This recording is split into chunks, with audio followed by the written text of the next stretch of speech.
사순절 두 번째 주일에 예배 들어온 여러분에게 주님의 사랑과 평화가 함께 하시기를 기원합니다. 오늘 마가복음의 본문의 말씀은 우리가 잘 아는 마가복음의 본문의 앞에 나오는 27절부터의 이야기를 통해서 이루어집니다. 어쩌면 오늘의 마가복음 본문의 말씀은 그 이야기에서 출발한다고 볼 수 있습니다. 예수님 제자들과 함께 가이사라 빌립보 여러 마을을 다니면서 제자들에게 물으셨습니다. 사람들이 나를 누구라고 하더냐? 한 제자가 말합니다. 엘리야라고 하는 분들도 있던데요. 또 나옵니다. 선지자라고 합디다. 세례요한이 왔나? 그렇게 말합디다. 주님은 그 얘기를 들으면서 잠시 후에 또 묻습니다. 그러면 너희들은 나를 누구라고 하느냐? 이 말에 베드로가 말합니다. 주는 그리스도시니이다. 그 유명한 우리가 너무 잘 아는 베드로의 신앙 고백의 이야기, 가이사라 빌립보에서 이야기가 나오는 본문입니다. 물론 마태복음에서 이 신앙 고백은 주는 그리스도시요 살아계신 하나님의 아들입니다 라고 하는 그 말씀입니다. 이 말을 듣고 바로 마태복음은 바요나 시몬아 네가 복되다. 주는 그리스도라고 고백하는 네가 참 복되다. 이렇게 말씀합니다. 그러면서 마태복음에는 바로 그 신앙 고백 위에 내가 교회를 세우고 그래요. 그 위에 교백을 세우고 어떤 음부의 권세도 이기지 못하도록 하겠다라고 약속합니다. 그러면서 베드로에게 굉장히 큰 선물 하나 주지요. 그 선물이 뭐예요? 내가 네에게 천국 열쇠를 주겠다라고. 즉 말하면 이 신앙 고백, 주는 그리스도입니다라는 신앙 고백 이후에 천국 열쇠를 줬다는 의미는 무슨 말이에요? 그 신앙 고백이 천국으로 가는 길처럼 얘기한 거예요. 그 고백이에요. 그런데 마가복음은 베드로의 신앙 고백을 하고 난 다음에 그 고백 위에 교회를 세운다고 말하지 아니하고 그 고백 앞에 예수님께서 자기가 그리스도이기 때문에 그리스도가 가야 할 길을 얘기합니다. 근데 그 후에 바로 베드로가 등장해서 그 길을 가면 안 된다고 항변하는 내용이 나옵니다. 즉 말하면 주님이 가야 할 길과 베드로가 원하는 길의 갈등을 통한 항변을 대비시키는 부분이 나오는 거죠. 이로써 마태와는 달리 마가복음에서는 베드로의 신앙 고백과 그의 본래의 그 마음 사이에 인지 부조화를 극명하게 보여주는 장면이 나와요. 이게 마태하고 좀 달라요. 여러분, 인지 부조화라는 말이 무슨 말인 거아니요? 눈에 보이는 객관적인 현실을 믿고 그대로 받아들이는 것이 아니라 자신이 믿고 싶고 자신이 받고 싶은 것만을 받아들이고 그래서 눈에 보이는 실제를 부정하는 자들의 심리 상태를 인지부조화라고 그래요. 그러니까 눈에는 분명히 이것이 있는데도 불구하고 자기 마음속에 이것이 아니면 이건 아닌 거예요. 사실이 있음에도 불구하고 자기 마음에 그 사실에 동의하지 않으면 거부해버려요. 이걸 인지부조화, 그 심리 상태를 얘기하는 거죠. 이런 증상을 보이는 사람들은요, 언제나 그 머릿속에 결론을 딱 내놓고 문제를 대해요. 그러니까 어떻게 해요? 아무리 논리적이고 이성적이고 실제로 한다고 해도 그 실제를 믿지도 않고 듣지도 않고 들으려고도 하지 않아요. 저거는 뭐예요? 이미 자기가 내려온 결론만 얘기해요. 이들은 결론을 내어놓는 상태에서 남을 설득하려고 하기 때문에 어떻게 해요? 언제나 꽤 맞춰요. 코에 걸면 코골이 자기 마음대로 끼워 맞추는 거예요. 그래서 어거지 쓰는 사람들의 특징이 인지부조화예요. 뭐가 달라요? 그의 말과 속이 달라. 베드로는 분명하게 예수님 보고 그리스도라고 고백했어요. 그런데 그리스도가 가야 할 길이 이것이라고 말씀하는데 거기 가면 안 된다는 거예요. 이게 그예요. 입술의 신앙 고백과 실제로 그가 바라는 마음이 다르다는 거예요. 오늘 마가복음 본문 31절에 보면 예수님께서 바로 그리스도라고 고백하는 그 다음에 그래 그리스도지. 그러면 그리스도는 이런 길을 간다라고 말씀해요. 함께 읽어볼까요? 31절 읽어보겠습니다. 인자가 많은 고난을 받고 장로들과 대제사장들과 서기관들에게 버림받아 죽임을 당하고 사흘 만에 살아나야 할 것을 비로소 그들에게 가르치시되. 여기 보면은요, 구속사적인 내러티브, 구속적 얘기가 다 나와요. 구속사적 복음이 다 나오죠. 왜냐하면 주님이 당한 고난, 죽음, 부활, 이 셋이 구속사적인 이야기라고 해요. 이걸 복음의 핵심이라고 그러거든요. 예수님께서 처음으로 이 사실을 공개적으로 드러냅니다. 그래, 왜냐하면 베드로가 그리스도가 아니라 그렇지, 그리스도지, 그리스도는 이 길을 가는 그리스도야 라고 얘기하는 거예요. 그러니까 고난을 받고 버림받고 죽임을 당하고 그런데 사흘 만에 살아날 거야, 이 얘기하는 거예요. 그 얘기를 듣고 베드로가 당장 뛰어나서 얘기합니다. 32절 읽어볼까요? 드러내놓고 그 말씀을 하시니 베드로가 붙들고 항변하며. 베드로가 예수를 붙들었다. 이 성경을 다르게 번역하면요, 베드로가 예수를 가까이 끌어당겨서 얘기했다. 물어볼게요. 사람을 가까이 끌어당겨서 어떻게 해야 돼요? 어디를 잡아야 돼요? 이 사람을 확 끌어당겨야 돼. 이렇게 어떻게 잡아야 돼요? 멱살을 잡아야 되는 거예요. 이 사람을 내 앞으로, 아니 지금 엉뚱한 말을 하는 거예요. 그게 아닌데 말하는 거예요. 그러면 이리 와봐 라고 확 끌어당겨 눈앞에 밟고 하려면 어떻게 해야 돼요? 멱살밖에 없는 거예요. 딴 데 잡아봤자 안 와요. 그러니까 확 잡고 무슨 말씀하는 거예요 지금? 이렇게 하는 거예요. 정신 차려요. 아니 무슨 메시아가 십자가를 죽는다니요. 도저히 이해할 수 없는 얘기거든요. 그러니까 이 말을 풀이하면 예수님의 그 그리스도가 가야 할 길을 얘기하면 불구하고, 아니 분명히 나는 그리스도라고 했는데 그게 아니야. 그러니까 이렇게 확 잡아서 급한 일이니까, 그렇게 말하면 약한 메시아니까 그러면 안 된다 그러면서 멱살을 잡고 확 당기면서, 기분 나쁜 게 아니고요, 지금 무슨 말씀하시는 겁니까? 우리말로 하면 정신 차려요 예수님, 그 얘기하고 있는 거예요. 그렇게 항변을 하는. 그러니까 예수님께서 그것을 보면서 제자들과 그들 앞에서 베드로를 책망하시죠. 그것이 33절에 나옵니다. 책망하신 다음에 34절부터 군중과 제자들에게 주님이 설명하시는 거예요. 그리스도의 길이란 것은 말이야 라면서 설명하는 거예요. 너희들도 잘 따라와라, 그 얘기하는 겁니다. 오늘 이 과정을 통해서 그리스도의 길, 그리스도가 가야 할 그 길에 대한 과정 속에서 커다란 세 가지의 충돌이 생깁니다. 갈등이 생겨요. 첫 번째 갈등은 하나님의 일과 사람의 일 사이의 갈등이에요. 충돌이에요. 확 부딪히는 거예요. 33절 말씀 함께 읽읍시다.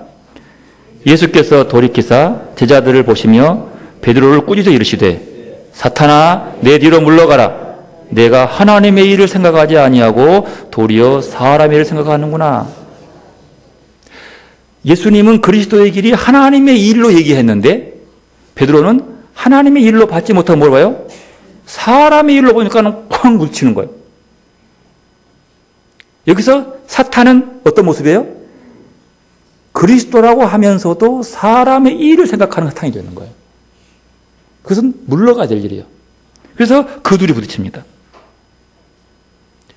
29절의 신앙 고백, 32절의 그리스도의 길을 거부하는 베드로, 이 분명한 충돌, 이를 통해서 베드로의 관념적인 신앙과 자기 삶에 대한 내적 고백 간의 큰 괴리가 분명히 보이는 거예요. 이걸 인지부조라고 그래요.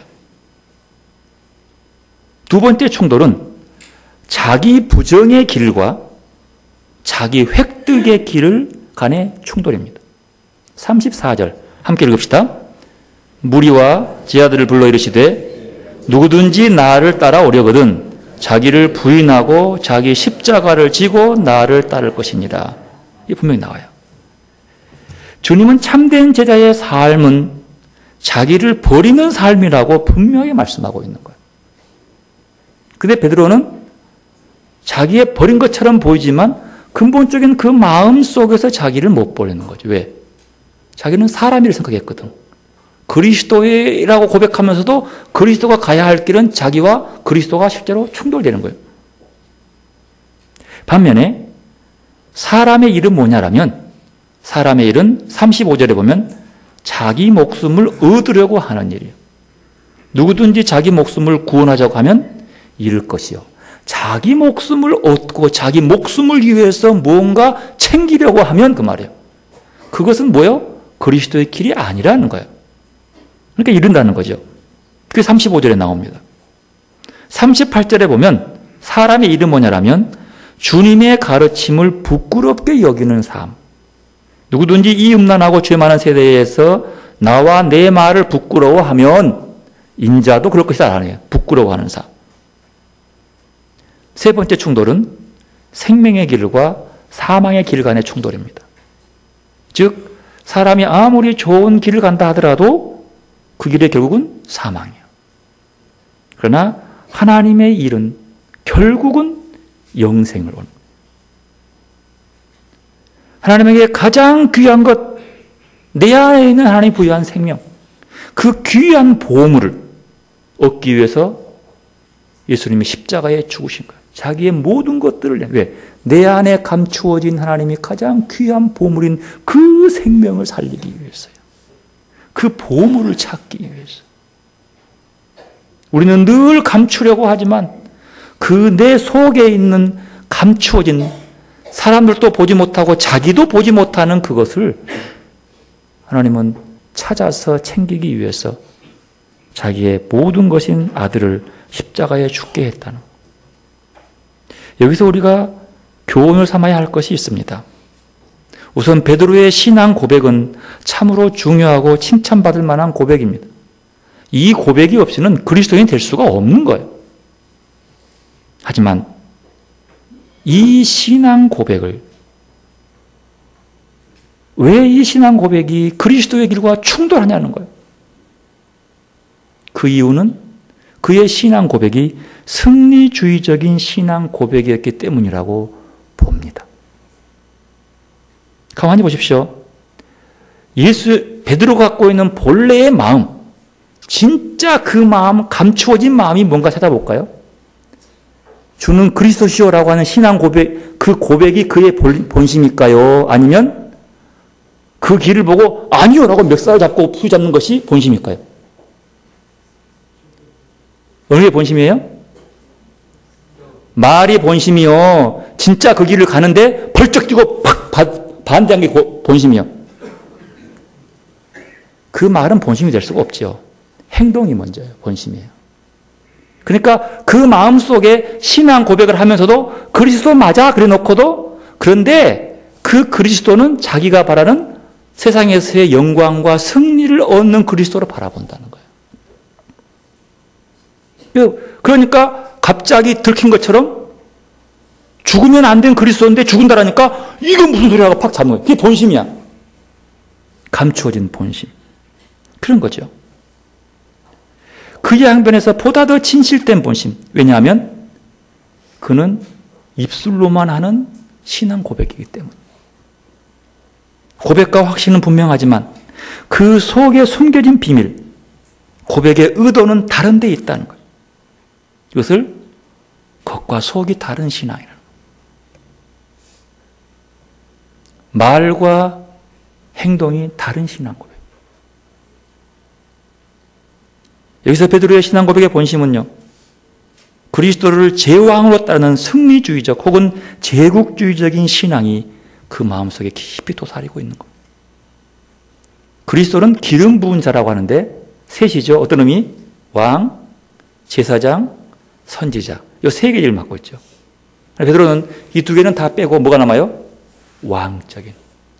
그때 메시아라고 하는 것은요, 그 당시에 보면 권세 높은 지위에 오른 왕들을 영웅을 가리켜서 메시아라고 했어요. 즉 그리스도라는 거예요. 그러니까 영웅적인 그리스도를 바랬던 것이 일반적인 상식이었기 때문에 베드로가 그 영웅을 기다린 거였어요. 근데 그 영웅이 죽어버리면 안 되잖아요. 그러니까 충돌한 거예요. 그래서 그 영혼이 성장해가지고 백성과 세상을 정치, 사회, 경제적으로 구원하는 주님임을 믿고 싶었다는 거죠. 그 속에 포함되어 있어요. 즉, 이 세상에서 뭔가 이루어서 큰 영광을 그리스도가 받을 때에 자기도 그 그리스도로 인해서 무엇인가에 자기 이름을 내겠다는 승리주의적인 신앙관에 사로잡힌 거라는 거예요. 그래서 그의 기도는 뭐예요? 늘 성공과 성취요. 모든 것들을 버려두고 그물도 버려두고 직업도 버려두고 따라온 목적은 그 직업이 아닌 그 무엇에서 얻는 승리, 영광을 바라봤다는 거예요. 그런데 중요한 것은 그는 그 예수님이 메시아라는 사실을 알고 있다는 사실이에요. 고백할 정도로. 현대 교회들이 자초한 사회적 고립은 그들이 승리주의적 신앙에 기인한다고 혹자는 말합니다.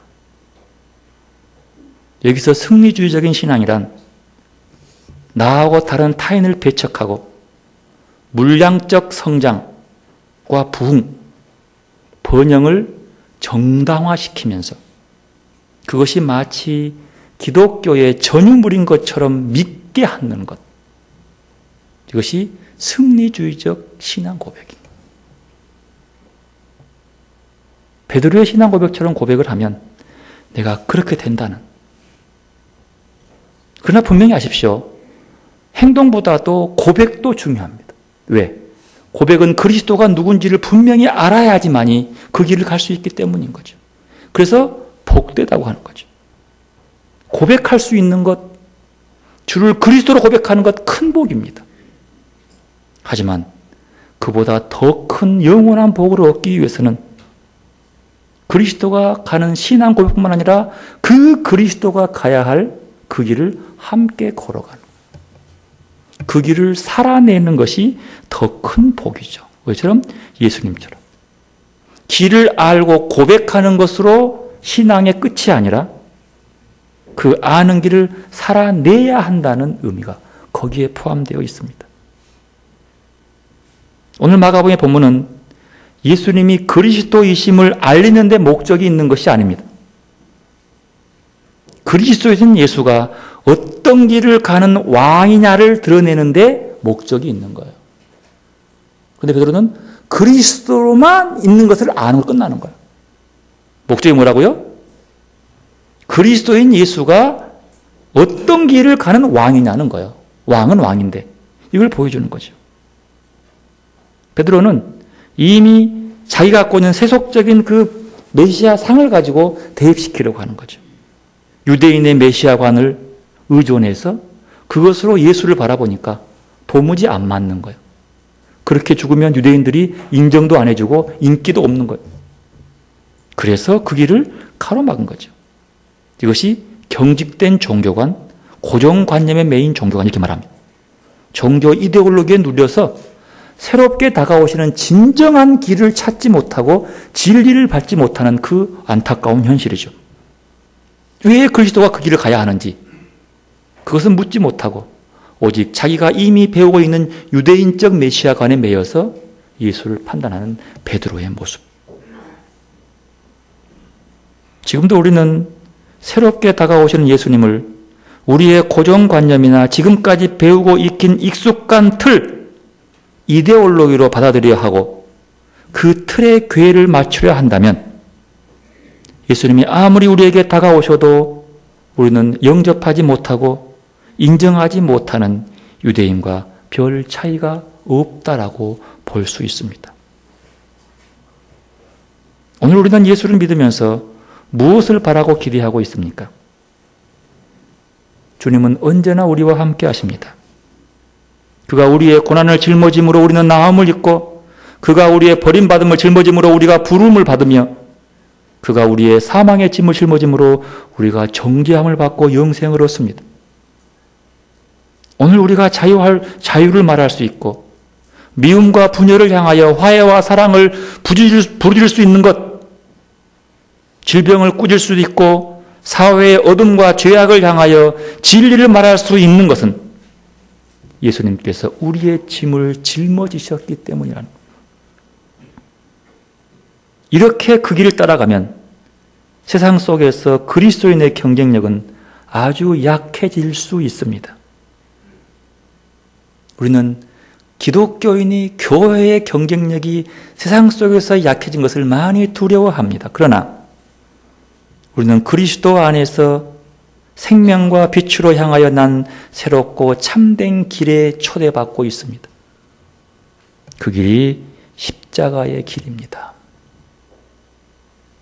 이 길을 무시하면 교회는 교회답지 않는 거지요. 인지부조화적 교회가 되는 거예요. 주님은 늘 자신의 길을 말씀하십니다. 그리고 그 길을 가면서 우리를 초청합니다. 누구든지 나를 따라오려거든 자기를 부인하고 자기 십자가를 지고 나를 따를 것이니라. 오늘 창세기 본문은 하나님의 백성인 아브라함이 복을 누리는 길이 어떤 길인가를 이야기하고 있습니다. 그 복된 길은 인간의 길에서 돌이켜 하나님이 예비하고 인도하시는 길로 나아가는 길이라고 말씀하고 있는 겁니다. 하나님은 갑작스럽게 아브라함의 인생에 툭 개입해 들어와 가지고 그와 약속을 하면서 그 길을 주장하려고 합니다. 그리고 그에게 새로운 이름도 주고 새로운 사명도 부여해 주었습니다. 그게 본문이에요. 오늘 본문을 이해하기 위해서는 먼저 본문의 좀 상태를 살펴봐야 돼요. 펴십시오. 오늘 본문은 16장 제일 마지막 절 부분하고 17장 1절 부분하고 두 사이에 간격을 한번 봐야 돼요. 얼마나 넓은 간격이 있는지 한번 볼까요? 창세기 16장 16절은 16장의 마지막 절입니다. 거기서 보면 아브라함이 이스마엘을 낳는 나이를 얘기해요. 몇 살 때예요? 86세예요. 자, 그리고 16장이 딱 끝나버려요. 86세에 아들 낳습니다. 그런데 17장 1절에 보면 하나님이 그에게 나타났어요. 몇 살 때요? 99. 그러면 16장 마지막과 17장 사이에 몇 년이 있어요? 13년이 걸쳐요. 물어볼게요. 13년 동안 아브라함은 뭐 했을까요? 굳이 기록할 필요 없지만 이렇게 말할게요. 13년 동안 성경은 아브라함과 하나님에 대한 이야기가 들어와 있는데 13년 동안 왜 하나님과 아브라함 사이에 얘기가 하나도 없을까요? 왜 없을까요? 그 기간 동안에. 여기서 하나님 뭐 했을까? 13년 기간 동안. 아브라함은 뭐 했을까요? 힌트를 살펴보면요. 11장에 보면 하나님이 아브라함에게 뭐요? 나타났다. 이 말의 힌트를 보면 뭐예요? 13년 기간에 둘 사이가 마주보는 사이가 아니라는 거예요. 그러면 뭐예요? 그 기간은 하나님과 아브라함 사이는 지금 단절된 상태예요. 누가 먼저인지 모르지만 끊어졌어요. 그런데 거기서 왜 하필이면 아브라함이 먼저 하나님께 가지 않고 하나님이 99살 된 아브라함에게 나타났을까요? 왜 그랬을까요? 바꿔 말해. 왜 13년이 넘도록 하나님이 찾아올 때까지 아브라함은 하나님을 찾지 않았을까요? 하나님께 돌아오지 않았을까요? 이유가 뭘까요? 누가복음 15장에 보면 탕자의 비유가 나와요. 탕자 잘 알죠? 아버지 재산 다 가져가지고 갔다가 근데 탕자의 재미있는 것은 드디어 이 탕자가 아버지 품으로 돌아왔다는 거예요. 언제 돌아와요? 예? 모든 재물을 다 잃어버린 다음에 돌아왔어. 물어볼게요. 만약에 자기가 갖고 간 재산이 남아있다면 돌아왔다 안 돌아왔을까요? 안 돌아오지. 여기에 비교해보면 아브라함을 보세요. 아브라함이 왜 안 왔을까요? 하나님 없이도 아쉬운 게 없거든. 왜 아쉬운 게 없었을까요? 아브라함이 하나님 없이 왜 아쉬운 게 없었을까요? 아이, 생각해봐요. 16장에 보면 86세의 아들을 낳았어. 그것도 얼마나 소원한 아들이에요. 다른 아들 아니에요. 하나님이 준 12장 1절부터 3절에 나오는 그 축복을 이루기 위해서 아무리 고민하는데도 자기의 생식 능력이 떨어져 가는데 하나님께서 아들을 안 주는 거야. 그래서 안 되겠다. 이러면 하나님의 계획이 안 서버리지. 그래가지고 하나님의 뜻을 이루기 위해서 생식 기능이 떨어지기 전에 빨리 그냥 해가지고 하가를 통해서 이스마엘을 낳은 거야. 얼마나 행복해. 이 아들을 보는 행복한 재미로 하나님께 안 가는 거야. 너무 좋아. 아직 자신을 향한 하나님의 목적은 하나도 이루어진 게 없었음에도 불구하고 워낙 후계자 문제 하나만에 집착하다 보니까 아들 하나 얻는 것에 만족하고 자기 인생을 그렇게 정리하려고 하고 있었습니다. 이런 와중에서 누가 먼저 할 것도 없이 둘 사이는 이렇게 간격이 벌어지는 거예요. 하나님 없이도 행복할 수 있었던 지난 13년, 이것이 바로 아브라함에게는 신앙으로적인 위기였습니다. 그런데 그 위기에 처한 그에게 하나님이 먼저 찾아오시는 거예요. 17장 1절에 나와요. 여호와께서 아브라함에게 나타나셔서 그에게 이르시되 나는 전능한 하나님이라 너는 내 앞에서 행하여 완전하라. 왜 새삼스럽게 나타나서 자기를 소개하는 전능한 하나님이라. 엘 샤다이 하나님 이렇게 얘기해요. 엘은 하나님이거든요. 샤다이 전능한 하나님. 엘 샤다이 이렇게 얘기해요. 하나님 스스로 얘기하는 거죠. 지금까지 하나님은 자기를 전능한 분이라고 한 번도 말한 적이 없어요. 여기에 처음이에요. 하필이면 그 전능을 얘기하는데 99살 된 노인한테서 얘기하는 거예요. 그러면서 하는 말이 아브라함 보고 너는 행하여 어떻게 해라? 완전해라. 내 앞에서 완전하게 하라. 이렇게 얘기하는 거예요. 아마도 이 말씀은 2절부터 나오는 약속 때문이에요. 너는 크게 번성하리라. 내가 너는 여러 민족의 아버지가 될 것이다. 하나님이 지금 하시는 말씀이 무엇입니까? 아브라함의 후손을 약속하는 말씀입니다. 아브라함의 나이가 99세인데 어떻게 99세 된 노인한테 가가지고 후손 얘기를 한다는 게 이게 말이 됩니까, 여러분? 이해가 되세요? 그런데요, 바로 이 이유에서 아브라함은 하나님의 전능하심을 신뢰할 필요가 있었습니다. 사실 아브라함과 하나님 사이에 무려 13년 동안이나 대화가 사라졌던 이유가 바로 여기 때문이에요.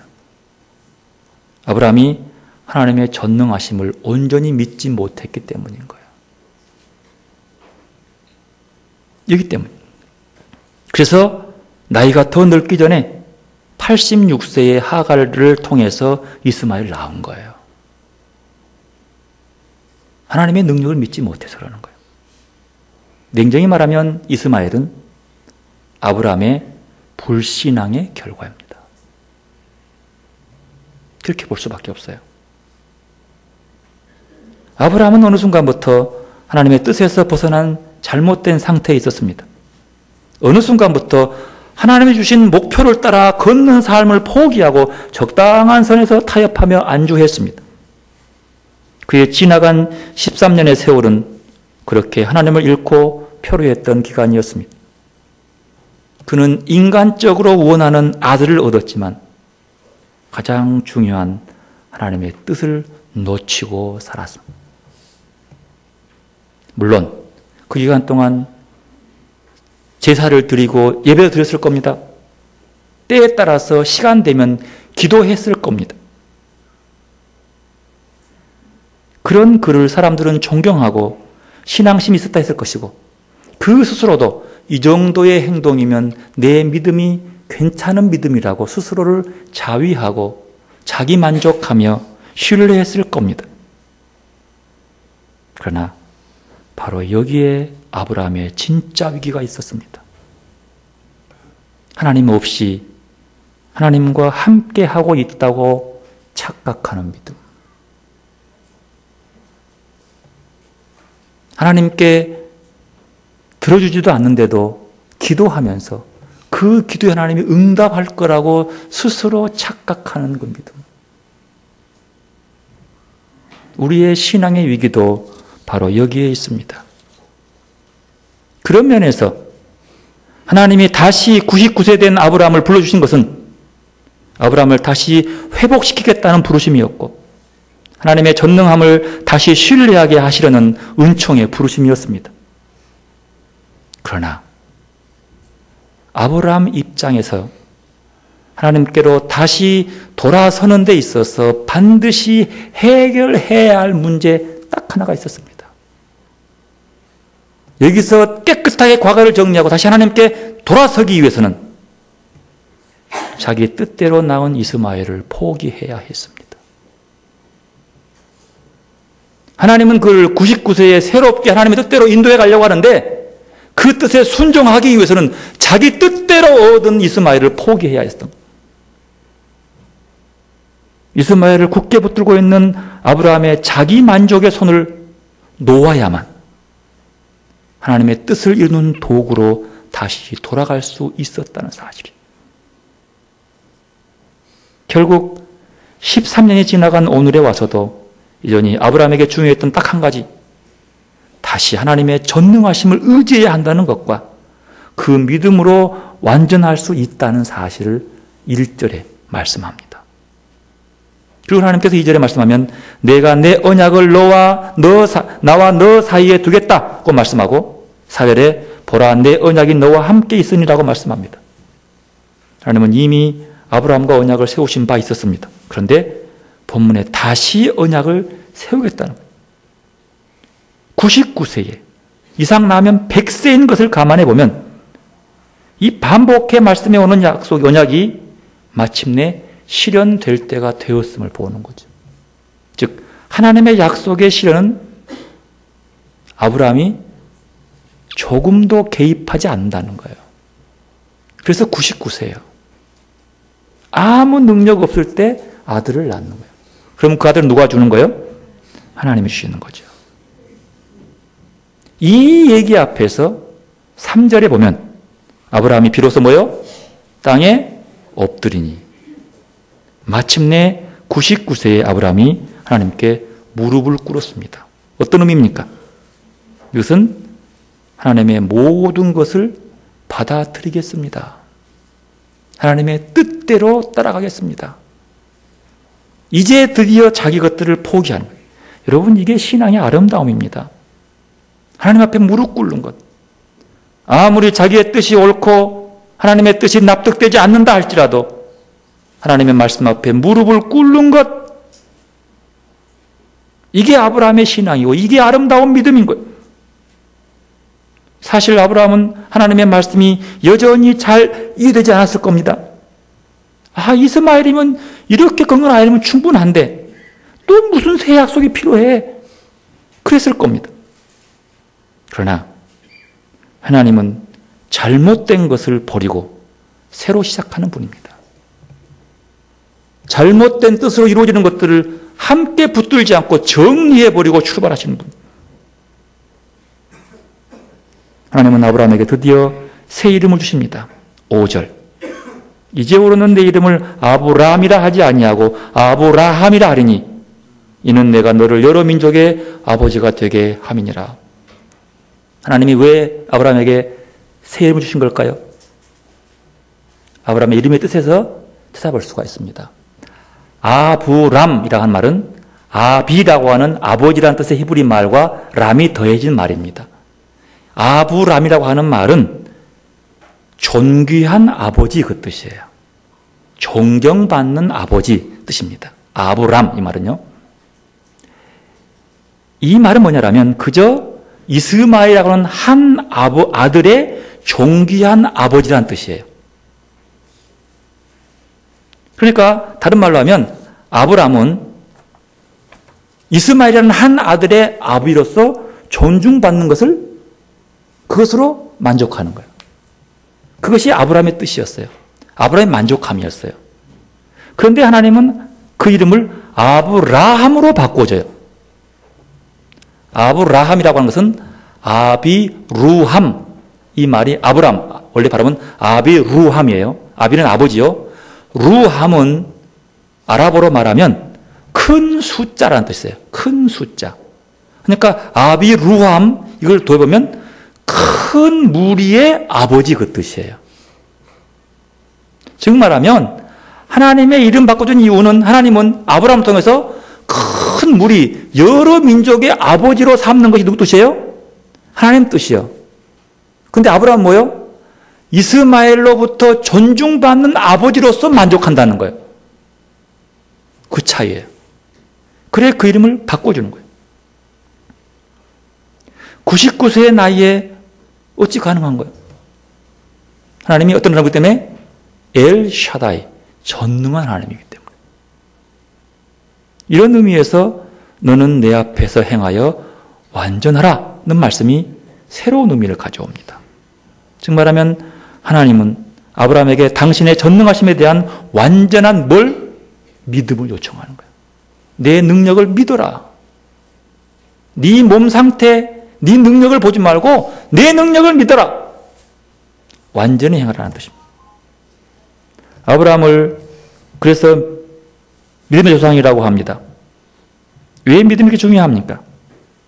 아브라함이 하나님 믿지 못했을 때에 그것으로 인해서 하나님의 뜻은 13년 동안 지체되었습니다. 아브라함을 통한 하나님의 계획이 하염없이 지체되는 냉전이었습니다. 만약 우리의 믿음 없음으로 인해서 우리를 향한 하나님의 계획이 지체된다면 어찌하겠습니까? 너는 내 앞에서 행하여 완전하라. 하나님이 그에게 요구하신 완전함이란 궁극적으로 이러한 믿음을 말씀하신 겁니다. 설사 내 약속이 내게 이루어지지 않는다 할지라도 너는 너를 부정하고 나를 따라야 한다. 우리가 믿는 하나님은 엘샤다이 하나님입니다. 지금 내가 다 이해 못한다고 해서 하나님의 전능하심이 훼손되지 않습니다. 주님의 말씀에 귀를 기울여야 합니다. 너는 내 앞에서 행하여 완전하라. 누구든지 나를 따라오려거든 자기를 부인하고 자기 십자가를 지고 나를 따를 것이니라. 사순절 두 번째 주일에 주님이 당부하신 말씀입니다. 사순절기는 나의 어둠과 대면하는 시간이고 나의 어둠을 빛 앞에 드러내는 계절입니다. 즉 사순절은 나의 내면에 존재하는 어둠과 정직하게 대면해 그것을 쫓아내는 계절입니다. 믿음을 잃어버리고 13년을 허송한 아브라함을 찾아주셔서 그를 새롭게 하신 하나님이 오늘 또 우리를 찾아오셔서 말씀하십니다. 너는 내 앞에 행하여 완전하라. 나를 따라오려거든 너 자신의 뜻을 부인하고 네 못에 태인 십자가를 짊어지고 나를 따라오라. 내가 너를 새롭게 하겠다. 오늘 또 숱하게 고개 들고 일어나는 내 마음의 의심들을 내 내면에서 빛으로 들어 쫓아내고 아버지께로 돌아와 주님 앞에서 완전한 믿음으로 행하며 자기 몫의 십자가를 지고 주님을 따라가는 그 길이 우리가 이 사순절을 보내야 할 길임을 믿고 그 길에 함께 동참하는 여러분들이 되시기를 바랍니다. 기도로 나가십시다.